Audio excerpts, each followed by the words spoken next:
Je m'appelle Delphine, j'ai 48 ans, j'habite au Mans. Je suis issue d'un don de spermatozoïdes.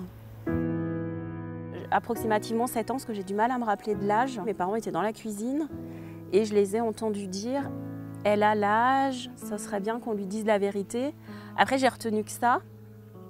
Et moi, dans ma tête, je me suis dit oh, je suis adoptée ». Donc du coup, j'ai vite été chercher l'album photo. Donc j'ai vu la photo à la maternité avec papa, maman, bébé. Je dis bon.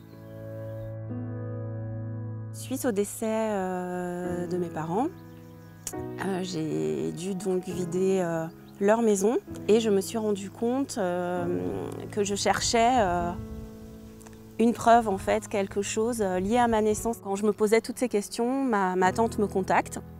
Donc à la base, prendre des nouvelles, effectivement, voilà. Et là, moi, je ne pouvais plus, quoi. Donc je lui sors, en fait, comme ça, je lui dis écoute, Tata, je vais te parler d'un sujet. Ça va peut-être un petit peu te choquer. Si c'est trop, tu me le dis, on arrête, on parle d'autre chose. Voilà. Et donc je commence à lui parler, lui dire bah voilà, je me pose des questions. Et là, tout de suite, je pense qu'elle avait besoin aussi. Elle me dit, bah, écoute, je suis plus obligée de garder le secret parce que ta maman, elle vient de partir. Elle me dit, ta grand-mère m'a dit, si un jour Delphine a un souci de santé ou autre, il faut savoir que son papa n'est pas son géniteur, qu'ils ont dû aller sur Paris pour bénéficier d'un don de spermatozoïdes, en fait.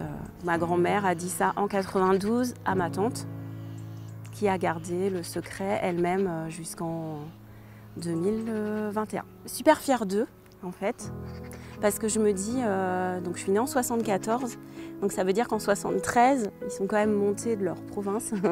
Enfin voilà, montés à Paris, et puis c'était quelque chose qui n'était pas courant, quoi.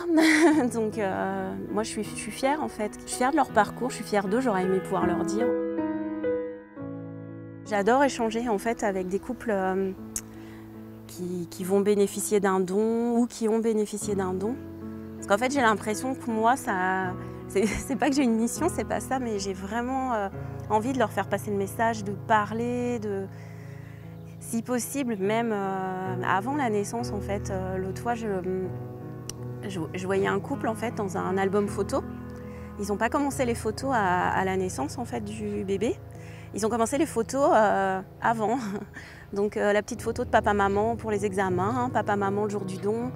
Enfin moi je trouve ça magnifique, quoi. En septembre prochain, je souhaite faire ma demande auprès de la commission afin d'avoir accès à mes origines. Si le donneur accepte, s'il est encore en vie, avoir peut-être un nom, n'importe quelle petite information, en fait, pour compléter ce petit bout de puzzle qui me manque, en fait.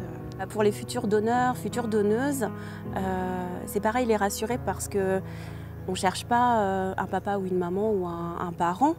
C'est vraiment juste des petites infos, un nom, je ne sais pas si c'est possible, pourquoi ils ont donné. C'est vraiment avoir notre histoire complète. J'ai vraiment envie de parler aux futurs parents receveurs de dons, qui soient fiers de leur démarche déjà, qui ne soient pas inquiets parce que c'est eux les parents, en fait, de leur bébé, et puis surtout qui lui parlent, enfin c'est pas tabou, c'est pas, je veux dire, pas de secret.